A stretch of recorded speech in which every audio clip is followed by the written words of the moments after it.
All right. Down to business, boss. Here we are. We're in the dark. We're downstairs. This is episode 22 of Combat on the Couch with the Uglee Franco. Scott Nauchtigal episode. Jeff Gordon episode. The one-man wrecking crew episode. He'll tell you what to do with your money, and he'll take all your lunch money, too. So watch it. Watch your pockets, baby. This guy's dangerous. What's up, dude? How are you? I'm doing well. Welcome to the podcast. Thank you. How's your day going? It's going well. I got a little late start. I was in Lincoln presenting to a group of seniors last night, kind of teaching about Social Security and financial planning, and I got back a little bit late, and so got to work a little bit later than normal. That's all right. Got my coffee a little bit later than normal, but it's all good. So what's normal? What's normal then for you? What's a normal time to wake up then? Between 7 and 8. Yeah. Depending on the day, depending on appointments. I'm right around there too. Yeah. I don't like, 6 a.m. sounds good. And I know I have more time in the day, but I don't want to get up at 6 or 5. No, I'm definitely a night owl. And yeah, the one thing that I've found for myself is getting the right amount of sleep is the game changer for me. So it may sound cool to be like, I get up early every day and I do this and that and the other thing. But the reality is if I'm tired, not performing. Yeah, I can't.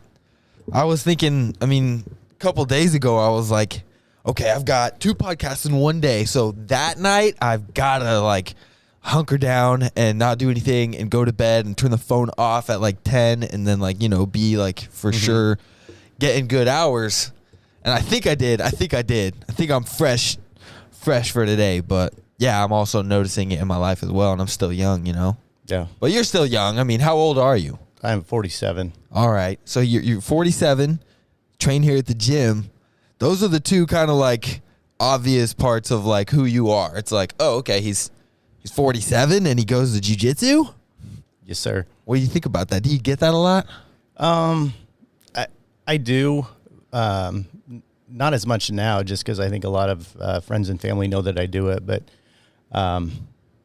it's when I started, I started rolling with Alex at the YMCA back in 2019.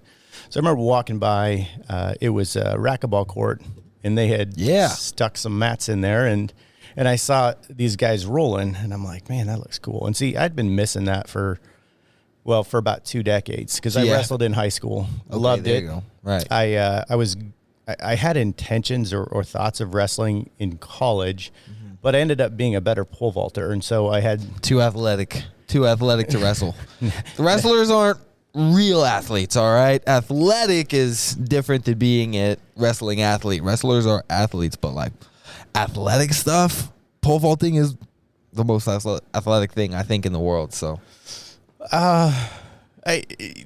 yes and no. There's some parts of it that are, but I wouldn't cut wrestling short or jiu-jitsu short. Different because you are going head to head against someone else, and in the vault you're going head to head against yourself, and so they're different. Different, but just athletic. Pole vaulting. More athletic. You're too athletic to be a wrestler. I don't had know to pick it. I ended up getting a better scholarship. Was kind of the bottom line to go pole vault at the University of Nebraska Lincoln, and so that was a decision maker. I had some options to go wrestle some D2 schools and had some good scholarship options, but it wasn't what UNL was offering, and so made that choice. And I think it was a good choice. It blessed me in many ways. I was able to, UNL graduated from Kearney High in 95. And so if you recall back, I think it was 93 and 94, UNL won the national football. Right. Yeah. And championships. And so UNL at that time had just a gob of money that they were throwing at the athletic program. So that makes sense. I remember as a freshman, the track team chartered planes to fly us to track events, which is ridiculously unheard of. At that time? Yeah. Track teams don't have money to throw at anything, but because UNL was doing so, or some vans or drive yourself. But yeah, they were chartering flights for us. So Wow. It was pretty cool. Showing that's how we ball around here. This is what Nebraska money does. Yep, exactly. This is what that Natty Champ money does. Yeah. And we're bored here. We're going to buy planes. Right. And it's a good time. And I can get back to kind of that college experience because it shaped me for where I'm at today. But getting back to walking through the YMCA, seeing people rolling, and I'd worked out by myself for about 20 years. Because as a financial advisor, as an independent business person, my schedule was different than all of my buddies who worked, from 8:30 to 5 or 5:30. Yeah. I was having to go into the office in the evening, which usually meant a little bit later start to the day.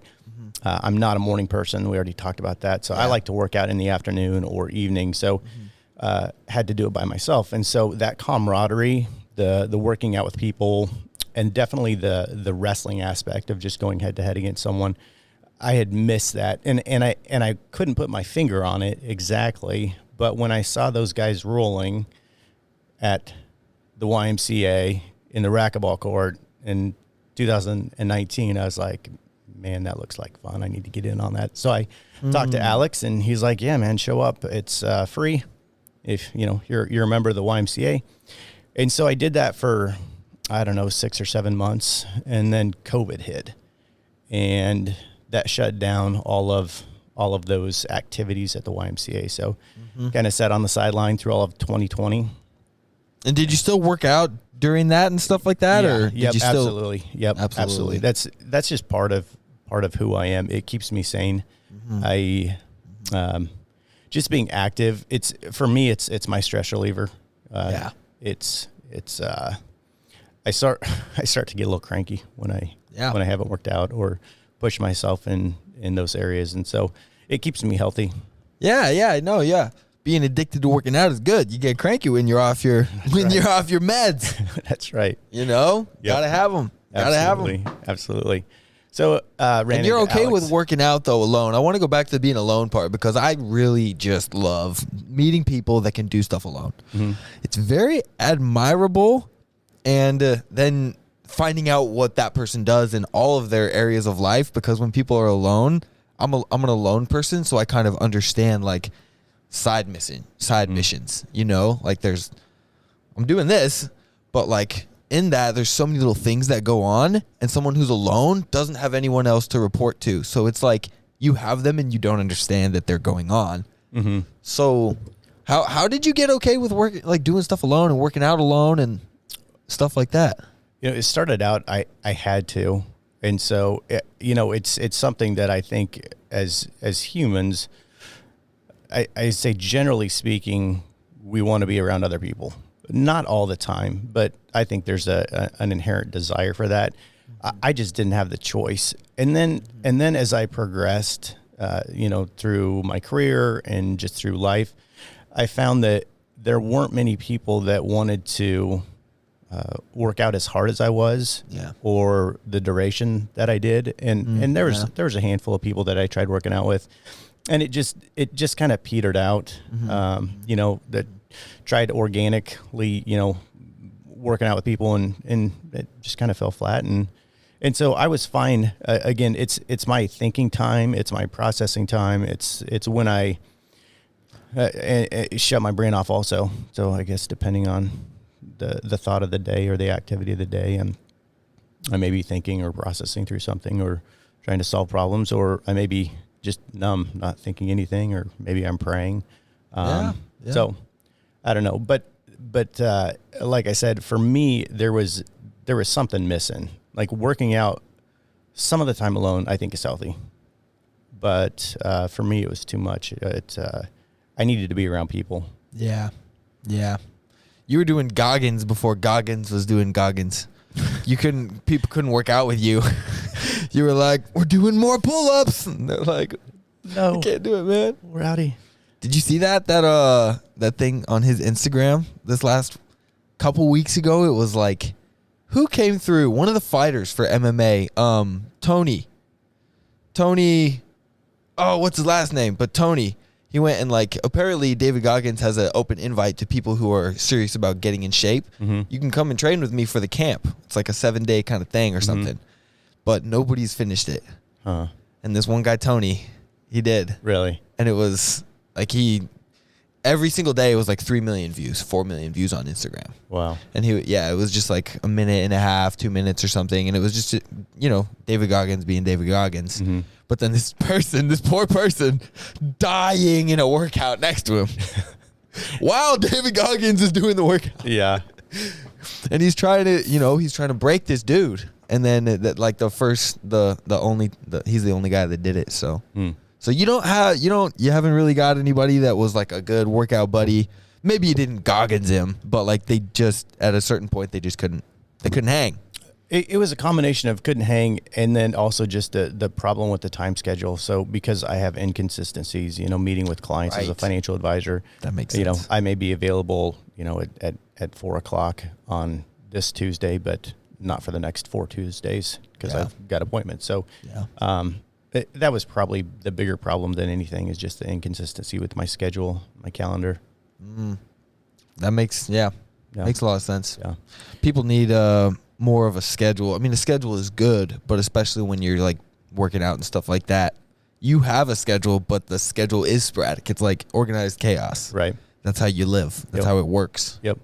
But the gym here, having classes, starting at 6, I have, I guess, come far enough in my career that I have a lot more control of when I meet with people.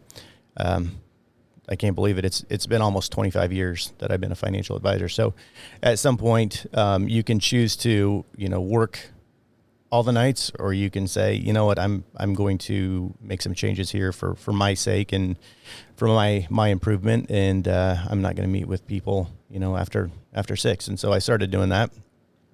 Generally speaking, like this week, I was at a workshop last night in Lincoln, like I said, and on Thursday of this week, I got a workshop teaching people about retirement and estate planning. And so I enjoy that. It's I feel like it's something that God's blessed me with. It's something that I've been doing it long enough that I have the experience to actually help people and coach them. And I haven't jumped through every hoop that you can with financial planning or advising or estate planning, but I've jumped through a lot of them. So when someone has a question, most of the time I have an answer for it because I've experienced it. Yeah. Yeah. So I don't want to lose out on that because I enjoy helping people with that side of things. Yeah. Yeah. You mentioned faith. Talk about it a little bit. Is that just kind of like one of the things that also is something about you, or did you find that later in life, or? It's definitely something about me. No, I grew up in a home where we went to church, learned about Christ, learned about, we were Episcopalian, then Catholic, then Lutheran. I go to the E-Free Church here in Kearney. Very good. Went to New Life Assemblies of God for a long time before that. So I've gone through, and experienced quite a few different churches, and but the one thing that's always stayed the same is just my faith in Jesus Christ. And, the relationship. Yeah. And so, where I go is irrelevant. My church is my people. So it's not the brick and mortar. It's who do you do life with, who has those same belief systems that you do. So yeah, that's definitely been a part of my life. And I would say I wish it was more of my foundation, but it is a foundation. Of course, always, right? You wish you were doing like more for what God wants us to do and stuff like that. Yeah. But always, that's part of it. Yeah, you can't ever be really satisfied. Yeah, yeah. So that's something that I continue to work on, that relationship, and walking out my faith. And I'm one of those. I've had some good conversations with guys here in the gym, who have completely different religious views, and that's the one thing about this gym that I love is that. We can have good conversations about disagreeing on something, and it changes nothing about our relationship. And I wish the world was more like that, where you can actually have a conversation of, this is what I think, this is what I believe, and here's why.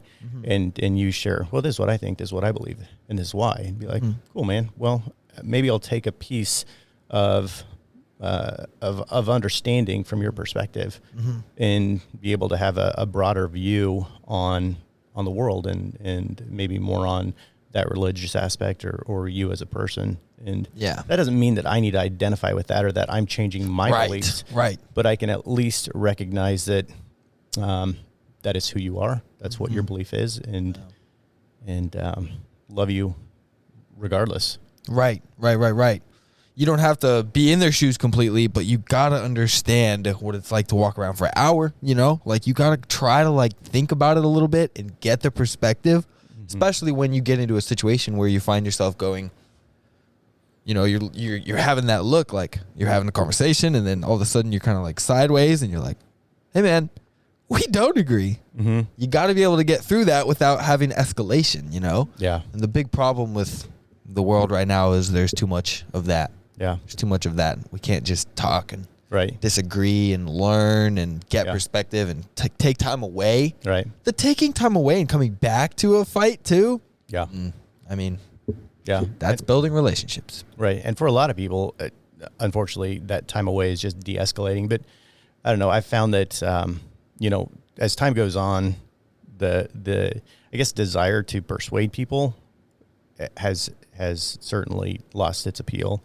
Like, to understand that what you share with me may impact my beliefs, but it's going to be extremely small because I have 47 years of beliefs and my own experiences, and which is the good thing and the bad thing, right? Because we're not going to change, but I mean, like, we know that this is what we believe and we want to say this is right, but nobody really knows that it's right for sure. You can't say, I know 100% this is right, because you haven't died, right? Yeah. You didn't do it yet. Right. So, you know, we're never going to find anybody that did that. That's why Jesus' story is the one, like, there's no body. We can't find him. He literally, everybody saw him. The story is unreal. Nobody has a story like that. That's kind of why it goes the way that it goes. But I was getting to a point. I do this all the time. That's I start rambling about something, but well, and it doesn't need to. I mean, the disagreement doesn't have to be religious based. It doesn't have to be faith based. It can be completely, you know, arbitrary, or it could be about food or relationships or what class do you think you should have tonight at the gym. The long and short is I know where I am now, and I think that's something that can happen with age. You know, the foundation of who am I, and am I okay with who I am? Do I need your affirmation? Do I need your kudos for me to have faith or continue my belief system? Well, if that's the case, then it's a pretty flawed belief system if you're basing it on what somebody else. So for me to understand that I have my own belief system, you have your own belief system about anything. And respect that you have yours based off of your experience, your life experience, you know, what you have learned, what you know to be true for you. I don't have to change that. Like, it's a waste of energy for both of us. Yeah. But creating that world where that's one thing that, you know, I think you said a little bit of, like, I wish it was more like, relationships where we can do that. If we do it more, actually kind of do it more. And in conservative Nebraska, it's not like we're running into a lot of, like, headbutting conversations about the stuff that we're talking about. But, like, if you just do it more, then you create that more, then that's how it goes, right? You be the change that you want to see, right? Right. Yeah, absolutely. It's fun, but it's not for everyone, because there are certain people that don't want a challenge, and there's certain people that really want like a challenging conversation. Right. You know, everybody wants a challenge and to rise up to some sort of thing, but, like, not everybody wants to do it. Not everybody is built for it. Right. I think the challenge isn't so much trying to persuade someone. I think the challenge is being present enough to have a conversation that matters, and that is not, hey man, how you doing? Good. It's like, hey man, how you doing? Oh, well, I'm not doing well. Really? What's going on? I had this happen at work, or, this happened with a relationship, or this happened with my son, or whatever that is. And for then you who may have asked that question, hey, how you doing? To then to engage and move into that conversation. Cause that takes time, and that takes energy, and it takes effort. There's an emotional buy-in when you are stepping into something like that with a person. And, me personally, I don't see that digitally. And there may be some people, here's one, there's going to be some people that disagree with me. I think, Facebook and just a lot of the apps out there are great for keeping in touch. Right. I don't find the value in having those deep, meaningful conversations. I know they can happen, but they're not regular for me. Yeah. And it's not the same. You can't have a Zoom call. No. You're face to face. No, you're not. Right. Yeah. No, you're not. Yeah. You feel something when you're in a room with someone. Yeah. Yep. You know that you guys, if something went sideways, there's one person that might leave, right. That's, what it's like. Yeah. I agree with you. And I started a media company. Mm-hmm. I don't think that there's a lot of emotional relationship building on a phone. Right. The comments are good and fun. The calls are great. Yeah. Keep them coming. Yeah. All that stuff. But yeah, I agree. Yeah. It's you can't, Yeah. You just can't. Right. And that's what, one of the things that I've found at this gym is sometimes those conversations get cut short, but I have found that that people here, generally speaking, if you've listened to these podcasts, people are pretty honest, pretty authentic, and they're willing to kind of throw it out there. Yeah. And that's what we want. Absolutely. That's what we want. Yeah. But I see it upstairs. You see here on the podcast, but I think there's something to be said about, I don't know, listening to some of the podcasts, some of the struggles that we have, and showing up here, and I don't know, there's something to be said about rolling with somebody that you're trying to strangle, you're trying to get them to tell you to quit, There's a step of engagement there, because you have to trust those people not to hurt you, or they have to trust you not to hurt them, and to push it to that line of saying, I submit, I give, tap, safely. And there's literally, I can't think of anything else in this world that you are engaging someone to that point. Mm-hmm. So there's an intimacy with that, that I think brings a lot of us closer here in this gym. That for me, at least, I've seen allows that opportunity, because you're taking that step of trust to be like, yeah, man, a shitty day. Yeah, me too. Or tell me about it. Or let's go grab coffee. I've had more coffee with guys from this gym than any other, maybe outside of church, than any other group friendships, just interactions. That's just a testament to what's going on in the building. Yeah. And to you. Now the legend of Scott grows. Now it makes sense. He's a man of God. He's a God-fearing man. And he's disciplined. Would you say you're a disciplined person? Yeah. But I don't know. For me, it's hard to take credit for some things, because trying to eat healthy after doing it for several decades, the junk's just not around. Many decades.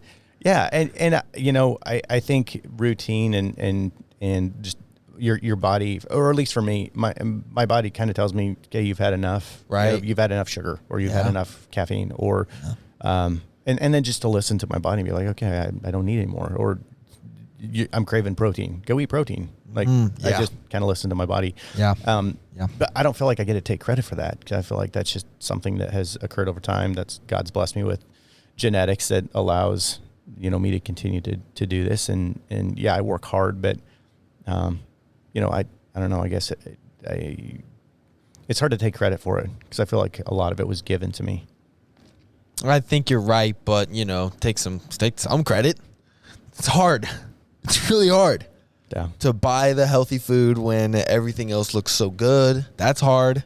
You don't think it's hard, but it's a decision. It's not hard now, but if I brought some of my friends into a day of Scott's life and you were like, let's go do this and let's go do this and let's go do this and this is what we're going to eat and what time is it?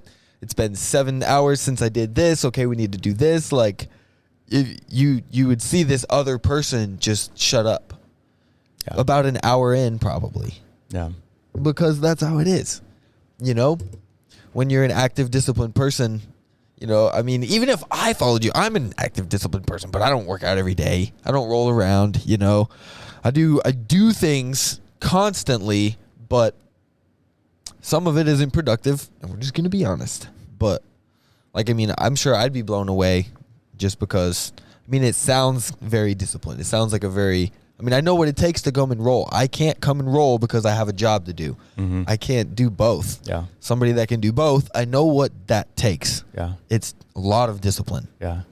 But, it's, I think just about everything in this world has pros and cons. So, some of the cons are that,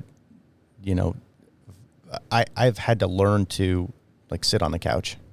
I've had to learn to slow down, and, not being able to slow down at times has been, a burden on relationships. So it's not all good, right? Or me sitting. True. It was this week. I got home and it was like 9:00 at night, and I was just, I just needed to do something. And so I like to elk hunt. I like to go backpacking. And so I have a really nice pack, and I throw on a 50-pound salt bag on that, and then some water jugs. And so at 9:00, all right, Jocko, I threw on that pack, and I just went for an hour walk. And so again, I don't know if that's good or bad. It's what I needed at that time. But, some people might say, well, you should have been able to just turn it off or go sit on the couch. And so I'm not saying it's right or wrong, but I'm saying sometimes it can be a burden where it's just like, I need to go do something because that's what my body's telling me I need to do. And versus just being able to part of it may have been that I just ate too much that evening, and my body's like, you need to go do something. So I don't know. It's not all good. It's not all glory. Sometimes just sitting there going, did I eat too much? Yeah. Maybe I should go for a walk. So I don't know. I guess it's a double-edged sword for just about anything, like finding that balance and striking it. But that's a good point. It is a double-edged sword. Being disciplined sometimes, you do fixate on the work and then lose the relationships for a couple weeks. Mm-hmm. It's like, I haven't talked to my regular, I haven't done my regular. Mm-hmm. And then all of a sudden you're like, you miss it. Mm-hmm. You kind of feel something inside of yourself. Maybe they don't reach out in a way, or nothing's really happening, but you're kind of like at an unsettled point. And then you say, it's because I've been selfish for weeks now. Right. And I've been growing.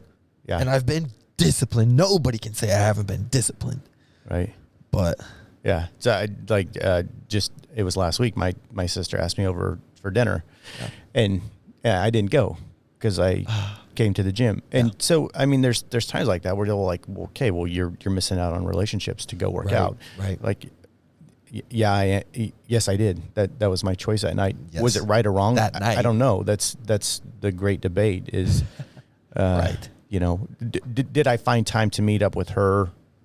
Yes. So it wasn't completely void of an engagement with her, but, that's just one example. Is there's a sacrifice, and some days it's worth it, and some days it's not. And like tonight, I'm not going to be at the gym because I'm going to go grab some food with my son, probably some sushi or some delicious Mexican, and nice.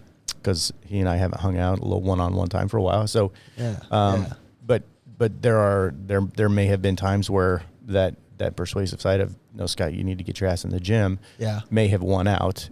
And these are, just some of those things as he's a junior. So knowing that my time with him is limited, so that changes things. But it's we only have so much time, and we got to make sure that what we're doing is valuable. And so that is one thing that I have been working on is, am I making this decision for my betterment, or am I doing it for someone else's betterment? And I've had to let go in the last year and a half of making sure that I'm taking care of myself, like emotionally, physically. So sometimes that means not doing anything, not going to the gym, or not going to eat with someone, or it means going to eat with someone and missing out on the gym, or it means going to the gym. Again, it depends on the day. It sounds like I just muddled up a whole lot of thoughts there, but the point is that I am trying to be intentional in that moment of, what does Scott need right now? That thought is everything. Yeah. If you're not thinking about it, you're definitely not going to do it. Right. If you're at least conscious and you kind of do understand and feel, I'm not doing it right. Mm-hmm. I mean, that right there is everything. If you can't even notice it, some people don't notice it. Some people don't think about it. Right. And that's sometimes where routine, I think, can be a killer. Again, it sounds like I'm going back and forth on a lot of stuff here because we're talking about being disciplined. No. I love it. I actually love it. I actually love to polarize the conversation every time you say a sentence, because it's literally, when I listen to people that do it, it makes my brain engage the entire time. And it's more fun to talk like that, because you go here and then you're like traveling to a different far land away. Yeah. And you can just go back and forth. I love to polarize the conversations. It kind of just makes sense because we're thinking about stuff. Yeah. Yep, I agree. Yeah. What were we talking about? Well, we go back to the YMCA, walking through that, seeing Alex rolled for a little bit, 2019, COVID. Saw Alex, I think it was at a coffee shop. He's like, man, I'm practicing. At that time, I was practicing at Carney Combat. You should come down and check it out. And didn't. Right. Got to the end of 2020 and ran into him again. He's like, hey, I'm coaching now. He's like, get down here. So it was, January of 21 that I showed up and walked in and saddled up. Nice. Yeah. So you've been here ever since. When did the financial planning start? What did you go to UNL for besides pole vaulting? I graduated with a marketing degree. Very business, good. Wow. Business administration. Yeah. Fantastic. What was your first job out of that? I have a lot of friends that do that. What was your first job out of that? I started working for Mutual of Omaha in Lincoln between my senior and senior year of college. Senior and senior? Yes, sir. 5 years. Right. Yep. It makes sense. Yeah. I wasn't questioning it. It made sense. It was good. Right, yes, going to school for 5 years was good. It was a good choice. Yeah. Why do you say that? Trying to do sports and cram. God did not bless me with the test taking brain. I was always the last one in there. Yeah. School was a bit of a challenge for me. Terrible reader. If I could pick one thing that I could improve about myself, it would be that I would enjoy reading, or that I could read better. So that 5 years was a good timing. I wish I could have lasted 5 years. I lasted a year. Yeah. And not at UNL. Yeah. It's interesting to hear about a success story from college. And it's interesting to hear. I like to think about the college system in like 10 to 20 year gaps, because that's like the way that Gary Vee talks about it to me. And that's a lot of like information that I take in about college. Mm-hmm. And I don't have a lot of people in my life that went to UNL, pole vaulted, and then got the degree and did it successfully. I have a lot of like people in my life that did blue collar work until they got a good business going. Mm-hmm. And I love those people. And those are like the people that I learned from, Yeah. So like, I just don't have a lot of academics, talking to me, or people that had time in academia, Yeah. I don't think that one way is better than the other. In fact, I don't even know. I mean, you could line them up as far as just going out into the field and working, maybe as an apprentice or something like that, and going to college. I mean, you spend the same amount of time. You're learning. College obviously is more expensive, but you get to a point. It takes routine and it takes experience to be able to start a business. And whether you learn that through college or through just being underneath someone's wing or just going through the hard knocks, you end up having to do that after college, even if you get a degree, because there's no free lunch out there to start something. College is okay, but it doesn't really prepare you for going out and just busting your ass and making those last calls or showing up to those last bids when other people are shutting it down for the night and you're pursuing. That's what makes a business go, is that additional work. Yeah. They teach you all year. I mean, all life, 8 to 5 or whatever, So it's kind of like, how are you going to succeed over that if you just if you've been trained to go to the job and get the job and do the work, It's very interesting. People find success stories outside of it all the time, but the basic thought of like, they've trained you to do the one thing. Why don't you want to do more? I love coming back to it. Yeah. It's very interesting. Yeah. Well, starting out in the insurance services industry, like, college didn't teach me anything about insurance. I mean, I would say college, if I could point to one thing, it helps you learn how to learn. It teaches you how to learn, right? Because you're continuing to add more knowledge and you're having to process through and do problem solving. So I would say that's what college does, unless you're in a specific niche field like a doctor or an attorney where you're learning specifics to your industry. But a bachelor degree in business administration or marketing taught me nothing about actually sitting down and engaging a client and finding out, how can I best serve them with the products that I have at hand? How do I get to know them? Yeah. That's really just about kind of getting seasoned. It's about being there, being face to face with people, and whether that's financial planning or plumbing, electrician, anything like that. It's meeting with the person who's making the decisions, whether that's the foreman or the homeowner, and saying, okay, how do I best serve you? How do I meet your needs? How do I make sure that I go above and beyond your expectations, so that way you're happy with the work, I get referrals, my business continues to grow. Or my boss gets the call that, hey, your employee did a fantastic job, and then I move up the ladder, I get a pay raise or whatever that looks like. Right. In addition to just doing a good job and being proud of your work. Right, yeah. Putting your personal thumbprint on it and saying, boom, right there, baby. If anybody needs to call anybody, right there. Yep. That's mine. Yep. Yeah. And you're proud of it. Yeah. Yeah. It's fantastic. That just comes from doing things. Right. And being good at it comes from being a good person. Yeah. An experience and having good relationships. Being intentional. Yeah. Mm-hmm. Ooh, intentional. I like that word. Boom. Word of the podcast, intentional. I mean, I can't keep growing if I'm not thinking about like how to grow, Mm-hmm. How have you found that true in your life? Continuing to grow. Well, I would say, looking at personal relationships with people, the gym, work, faith, I don't know. I think it just has to do with showing up kind of on the doorstep of whatever that thing is. But being intentional about it, though. Like, every single day you wake up, you have that little time of like, what am I going to do today? Mm-hmm. You can like make decisions and call off and like skip around and be late if you want, So it's like, how do you kind of like go to every place that you go to with intention? How do you like get yourself like motivated? Because the beginning is where it starts, People have the hardest time starting. Yeah. I would credit it to routines and habits. So there's a rhythm in this podcast. Yeah.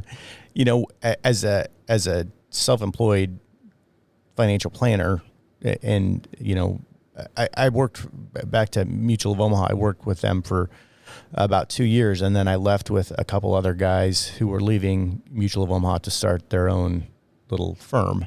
All right. And so I left. I would have been, 23, 24, didn't know my head from a hole in the ground really when it came to business. But I was there with these two other guys paying rent, no boss, because we were all just kind of equal partners in this, kind of doing our own thing, trying to find my own clients, things like that. And so I had to show up. There was nobody telling me to show up, like literally none. Yeah. Outside of, am I gonna get a paycheck? Like that was it. Boom. And so I knew hunger told you. Yeah. I knew I had to go to work to make to pay the bills. And so that became the routine, and here again 25 years later, that's just part of what I know I have to do. And there's a different responsibility now, with 2.5 decades of clients that need my help. So there's a different responsibility. So I'm not looking necessarily to grow like I was then, that I'm not looking for new opportunities like I was then, but now it's making sure I take care of those people that I promised that I would take care of, years ago. So there's that, showing up at the gym. I think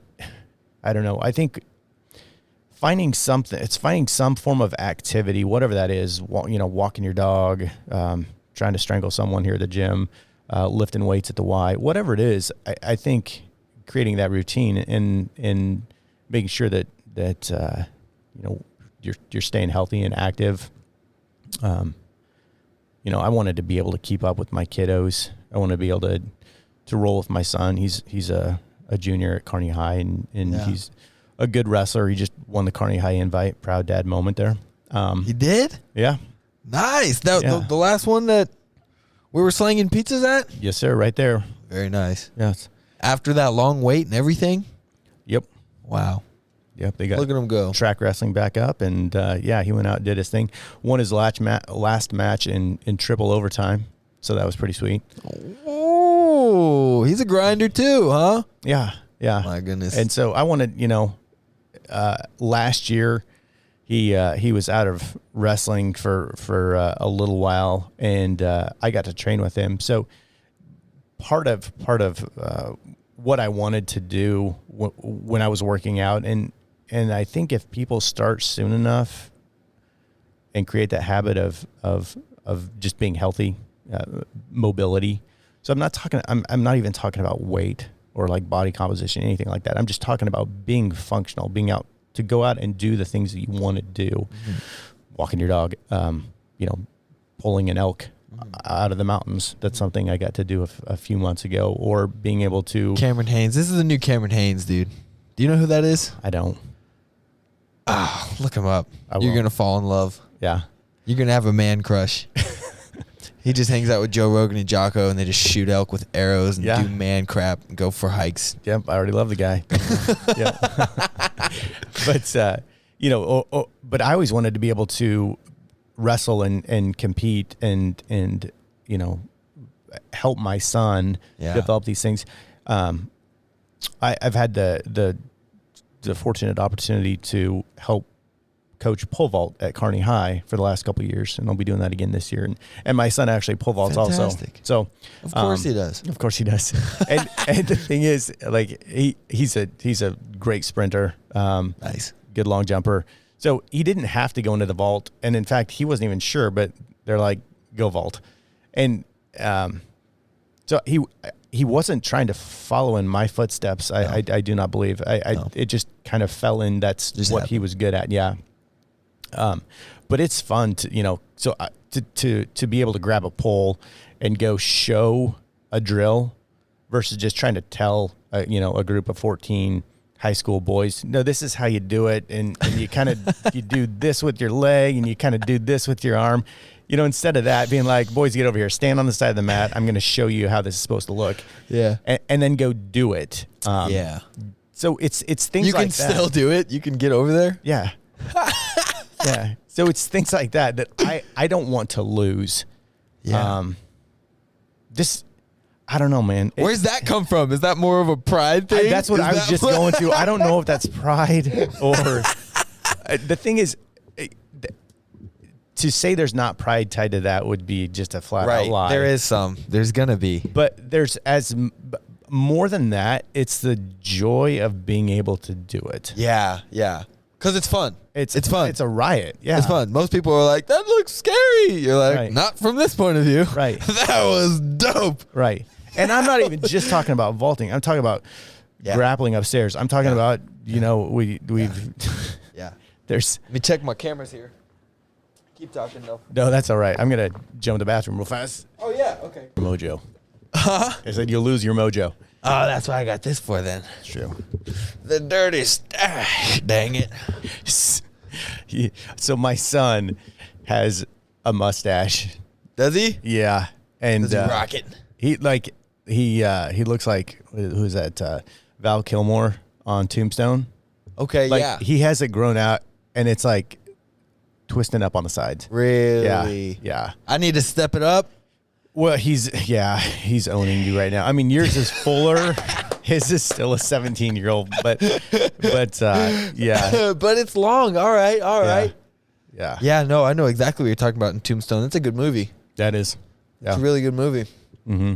I grew up watching all those like old cowboy movies with John Wayne and Gary. Not Gary, but Gary. What's his name? Oh, the old dudes like Jimmy Stewart and stuff like that. All those cowboy movies. Yeah. Did never watch those. No. Mm-mm. Oh, my parents for some reason just fell in love with them. Really? They were 40 years old movies, 50-year-old movies, and they were just like every day. Yeah. Dude, see, we didn't have cable, but what we did have was the Dukes of Hazzard. Oh, there you go. We had Airwolf. See, I don't know that. I don't know that. Oh man, it was a helicopter show. Knight Rider. MASH. Ooh, I know Knight Rider. Yeah. That car was sick. Yeah. So that's what I grew up watching. That car. Yeah. Yeah. That's a good time. Yeah. That's a good time. Yeah. All right. So now let's just talk about life. Let's just spend this might be a good point to say, this could be, whatever. Never mind. Forget about it. Forget it. Yeah. So what kind of things do you eat every day to make sure that you can stay healthy, you can stay energetic? What kind of food stuff were we talking about? Like specific. Man. What do you eat every day? Is it always different? Is it literally always different? I'm trying to find holes. There's a podcast I listen to called Are You Garbage? Right now, this is what I'm doing. I'm doing Are You Garbage? I'm trying to find holes in your life to say but this is the best way to give people an idea of who you are. Right. I'd say the most consistent thing that I eat are cookies. I'm not even lying. I would take a chocolate chip cookie over anything. But no, I back to just listening to my body. So I somehow I have figured out, or my body has said, I don't get to take credit for it, but if I need protein, I crave protein, and I eat protein, and if I am craving shrubbery, I go to Amigos and get a chicken taco salad, right? And so I don't just go eat stuff. Yeah. Like I typically am trying to listen to my body and okay, well, what do you need? I'm pretty regular on oatmeal and peanut butter and honey. Yeah. Sometimes I'll take break up a protein bar, throw that in there. So I'm not a big breakfast eater. I do like protein bars. Yeah. But I'd say pretty normal food, normal dinners. I try and make it a point not to overeat. And so when I'm full, I stop. Yeah. Or this is probably one of the biggest successes to my current body composition is I will, if I know I want a chocolate chip cookie, and I'm not lying about that. Like I love dessert. Yeah, I'm with you. I will not eat my whole meal knowing that I'm going to go crush dessert. And I know that I have a certain calorie allotment. Again, Yeah. I'm not doing math. I'm not thinking about it. No. I just know It makes sense. I get to a point where I'm like, okay, if I'm going to go have dessert, then I need to not finish what's on my plate. Yeah. Cool. Wrap it up, throw it in the fridge, I'll eat it later. Right. Yeah. Yeah. Don't waste it. Yeah. And I just, actually I was on that ruck that I was just talking about. Again, I think what I was feeling was I had eaten too much. And so on that walk, I was like, I wonder how long it takes, like, food, if I overate, to move to fat, like, on my body. So I just learned that within the last week, it can move to stored body fat about 4 to 6 hours after you overeat. If you, and so I was like, okay. So that and so that kind of shapes again. A lot of my life, I've like back solved learning is like, oh, this is how I do it, and I learned that actually I was doing it correctly. Again, no credit to me, just credit to I feel like how I've listened to my body, and I believe God created our bodies to do amazing things, and if we just listen to our bodies, based on how God designed them, but it's not terribly complicated. No, it's not. Trust your gut's it's the simplest way I could probably break it down. Yeah. Your gut is in alignment with your chakra or your aura or whatever you people want to say you have going on in you. There's an energy for sure. It's created by God, and it's started by what you're eating. So if you trust your gut and you eat good things and you eat the protein when you need it, and then you need the greens when you need it, the fiber, and then you want sugar, so you go get some sugar, and you know how to kind of like do it all. Trust your gut. You don't need to learn a single bit of it. It's trust your gut. You feel bad, you feel bad. So then you trust your gut. And then when you're physically okay and you have decisions to make, trust your gut again. What do you want to do? And then make the math work backwards again like you do. Was that good? Did it make sense? Was that beneficial for every party involved?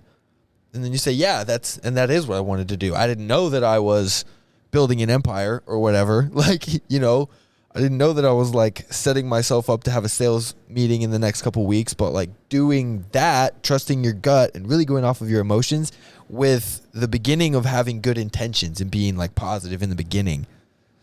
It's very good. Yeah. You see a lot of progress. Yeah, and let's take that a step further and come at it from the what you referenced earlier, the polarity. So you're talking about good things.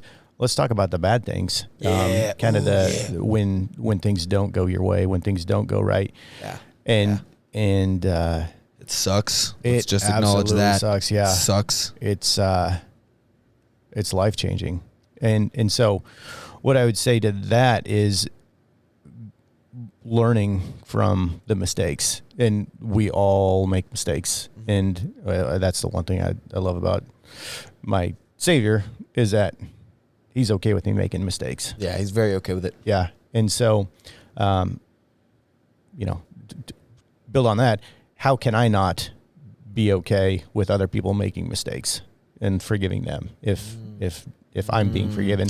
Oh, say it again. Say it again slower.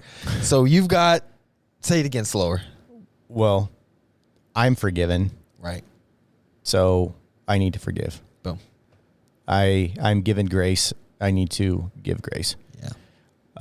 On that same token, when I need to ask for grace. Right. Oh. And so not just from my Savior, but from other people. Yeah. And so again, referencing back to the disparity of, okay, I did a lot of good things, a lot of right things. And then I learned from him and good things happened. Okay. Bad things, bad choices that I've made, that people have made is how do you move through that and, acknowledge it, learn to keep living, like learn to continue to put your best foot forward. And, so I would say, on top of just doing things right or doing things well, being able to process through what do I need to do better? Where am I falling short? Mm-hmm. And there always is. You don't just show up like good, Right. Yep. You got to a point where you are good. Like, this is good. You are good. You're trying to do good things, but you can always be better. Yeah. Yeah. And things, I'm incredibly blessed because my joints are okay and my muscles are okay, but that's not everybody at 47. And so, there could be, I mean, heck, tomorrow I could break my leg. Yeah. Tomorrow I could get in a car accident. I just had a client over in a town not too far from here. She was retiring December 17th. This was 3 weeks ago. She was walking to work. So her and her husband are retiring. Gonna go live the retirement dream.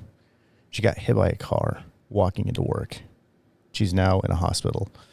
Not sure if she's even going to come out of the coma. So I mean, like, stuff happens. Yeah. Wow. I was just at a funeral for a buddy that I pole vaulted with at college. His dad just passed away. So there are things that come into our lives that are just life changers, game changers. And so, I think that's probably one of the biggest things is how do we move past that? Mm-hmm. How do you handle it? Yeah. How do you handle that? Right. There's a lot of ways to handle it. How are you going to handle it? Right. Everything that you do in life, and then a thing like that happens. Yeah. How you live your life is how you're going to handle it. Right. So you got to train yourself to be good at handling adversity. Yeah. That's not, I don't think there's a class you can pay for that teaches you to do it in a week. There's not, you just got to live and do it. It takes time. It does. It takes a lot of time. Yeah. But I think the foundations that, I think for a lot of people, what you're building today is gonna be the step stool for when those bad things happen. So if you are healthy physically and you break your leg, you're probably going to recover faster than somebody who doesn't take care of themselves. If you have given time to those relationships, for my buddy Chad, who lost his father, he had been invested with his dad, that he knew his dad was going to heaven. He had a relationship with Jesus. And so when that day happened, when he went to meet his maker, he was okay with it. Yeah. Because of his faith, because of the time that he had committed to it. So he had that foundation. He had that step stool to help him move through that tragedy. Unfortunately, we don't always have the opportunity to create those step stools to help us move through them. So I don't know. For me, I've got some amazing people in my life. This gym is one of those places where I have amazing people, amazing family, my relationship with Christ. It's those things that certainly allow me to get through some of the tough times in my life. Right? You just have to kind of be grateful for where you were born, who you were born to be. Yeah. I could have born in Singapore, a woman who's 4'2" with like a club foot or something. Like, who knows what life I could be living. Like, I'm just really grateful that I get the opportunity to be blessed. Right. Like, I feel blessed. Right. Like, I feel like it's not fair. Like, there's a lot of things in my life that I just kind of like go back over a day and I'm like, that happens to anybody else and really bad stuff happens. It's not fair that I get all of this like love and attention and forgiveness when I make mistakes, because I know how much I'm like doing things wrong, which is one of the good things that I do. I think I've been listening to a lot about like entrepreneurship, and people that are like pure entrepreneurs just are always doing things wrong. And then they get the one thing to go right. And that's why they get a legend, because everybody already knows they weren't doing anything right. And then they get something good. And then it's like, oh, he just didn't give up. We love him now. And you can't do anything but love that person. So it's like being constantly messing up is like hard to live with, but it's kind of like, At least I know I'm gonna. If I just don't stop, I'm gonna have something pop off. It's gonna be okay. Whatever it is, But like, and that could not be the case. True, you work a lot. There's a lot of people that work a long time and work very hard and don't have anything pop off. Yep. To quote. Yeah. But like, well, I think you brought it up, but that's part of it. Is like being grateful. It's I don't know. I think some parents or grandparents can pass that down to the next generation, but there's really something that I think each of us individually have to step into ownership of being grateful. Like, and because there's a cognitive side to that. Typically people aren't just inherently grateful. It's most people have moved through, and a lot of times it is tragedy in their life where they're able to stop for a moment and go, okay, well, this moment right now, tragedy, divorce, sick kid, disease, whatever it is, you're like, this is awful, this is terrible, but it's in the light of having amazing people around me or my health or whatever that is. Most people have to take that cognizant step of like, okay, I need to be grateful. I need to step into being grateful for what God has given me, for what I do have in my life. Yeah. And stop focusing on this, the negative, what did Zig Ziglar call that? The stinking thinking, like there's a whole lot to be grateful for. There's a whole lot of amazing things in this world. And we can choose to look at the negative, but you don't have to. You don't have to. It feels like that's something that's like negative people have just never heard. Yeah. Like, hey dude, you don't have to be negative. Right. Like it doesn't feel like they've ever heard that. Yeah. You get around one and it's like.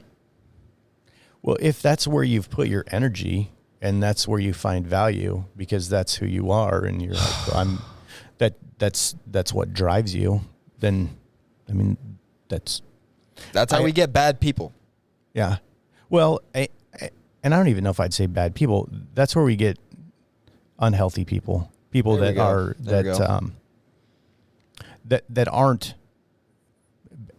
They're not being productive. They're not building up. They're not loving. Yeah. Because you can disagree with someone. They hurt and people love. more than they love. They're not bad people. They're unhealthy people doing bad things. Bad people. That's why we get people that can't be around the regular society. You're just unhealthy and you don't know. How do we find these people that are unhealthy and they don't know and then get them healthy? You can't make anybody do anything. We have free will. It's a very hard thing we're doing here. Being alive, Mm-hmm. Yep. Well, we just keep loving them. Yeah, that's pretty much it. You just keep showing up and you keep making the opposite decision that they're making. Yeah, and I don't think it's necessarily like a counterbalance. I think we change people through love. Yes. So that means you have to engage them in like if they're rolling around in the trash, sometimes you got to jump in there with them. Yeah. Yeah.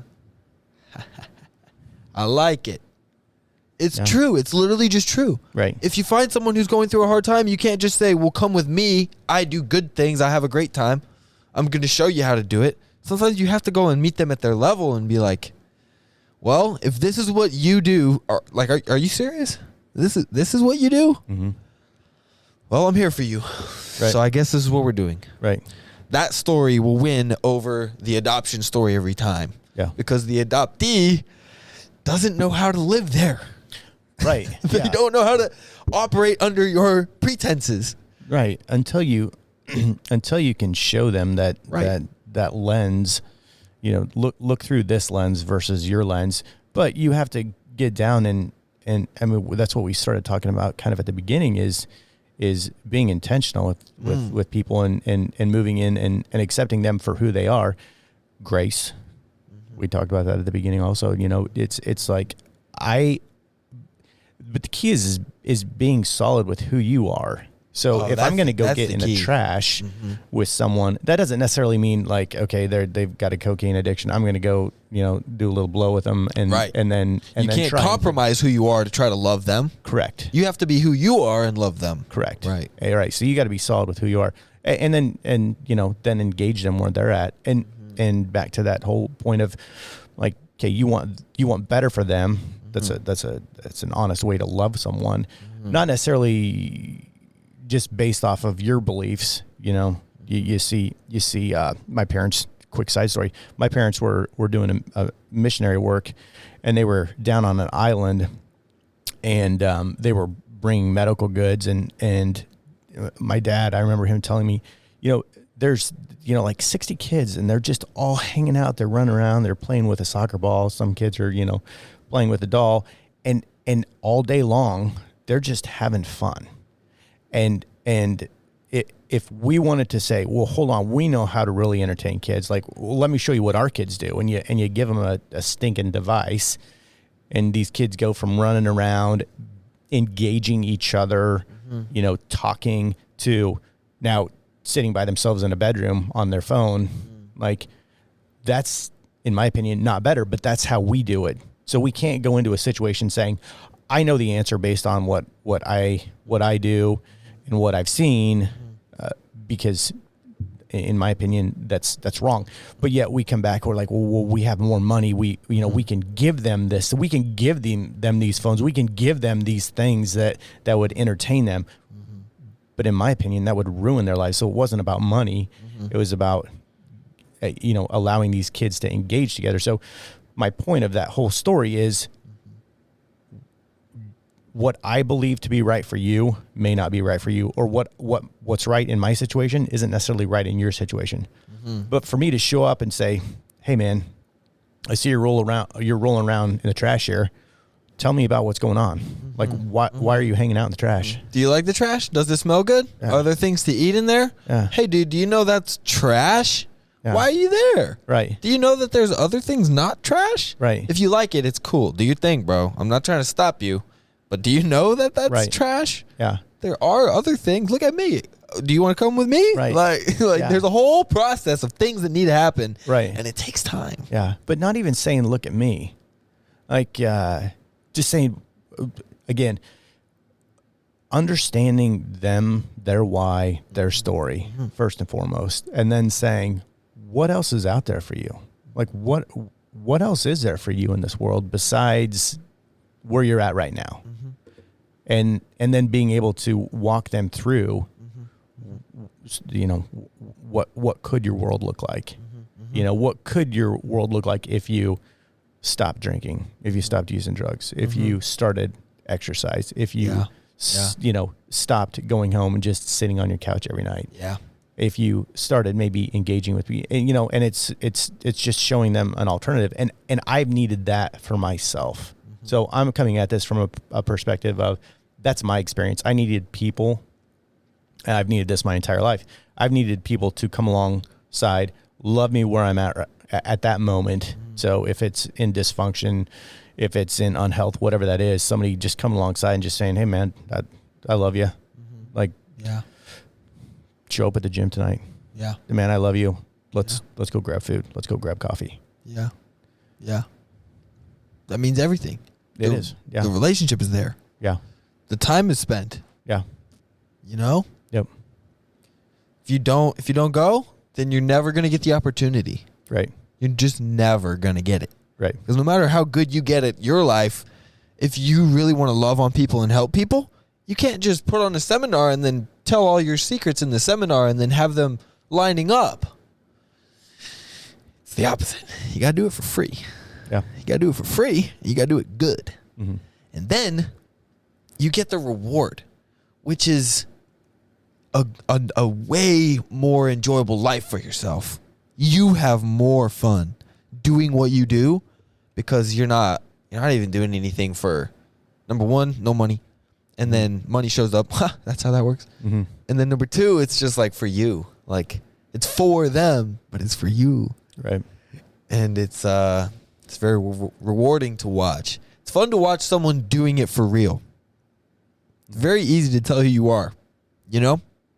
You can tell I'm a little bit of a wild person, and I'm a talker. You know, we're all over the place. I can tell you're a good dude, you know? A lot of good dudes up here, but, like, you're one of them. You're another one that I've talked to. Just another one, you know? Yeah. Yeah, we do have a lot of people. And again, I don't know why, but just a handful of the people that I'm thinking of, like, have struggled through something or another. Mm-hmm. And it's typically when we come out the other side that we're refined, we're a little more polished. We have a greater understanding of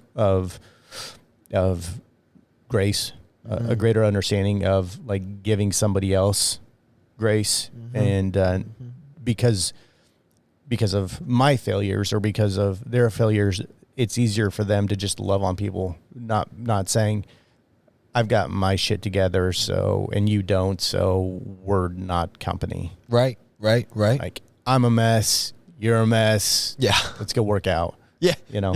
Yeah. Right? And it is the people, but it's very fun to find people that have gone through some sort of, like, tragedy or adversity, and it's usually those ones that can have that ability to do that. Yeah. Yep. Speaking of someone who's gone through a lot of adversity recently, Joey, here's your shirt, bro. He ordered this for me for probably 6 months ago. Yeah. 6 months ago, probably, he texted me, I want a shirt. And I haven't gotten it to him. It's been in my room, and I failed him. So he's been through a lot of adversity. I wanted to give him a special shout out on the podcast. You know, Joey gives me about as much shit as anybody. So I feel like there's a little irony going on here that you're giving him a shout out. That's how he is, too. Yeah. He likes to poke the bear. He loves poking the bear. And that's the thing I love about the gym is that somebody who pokes a bear, you can literally go strangle them. Yeah. And then you have a crowd. You have an audience. Yep. And pretty soon everybody figures it out, and they're like, $5 on Scotty. Joey, yours is coming. Yes, I am the old man, and I accept that. Step it up, baby. Yo, we're gonna wrap this podcast up. This is a good time. I really enjoyed this. Thanks for coming on once again. We've taken too much of your time. No, it's been my pleasure. Fantastic. You're welcome back anytime. Sounds hit good. me up, hit Rich up. Just say, hey, I got something I want to talk about. Where's the slot? Where's the spot opening? Sounds good, man. Hit him up. Guys, you know what it is. Go to YouTube. Go to Spotify. Go to Apple Podcasts. Go to Instagram. Go to Facebook. Go to Snapchat. Go to Threads. Go to Rumble.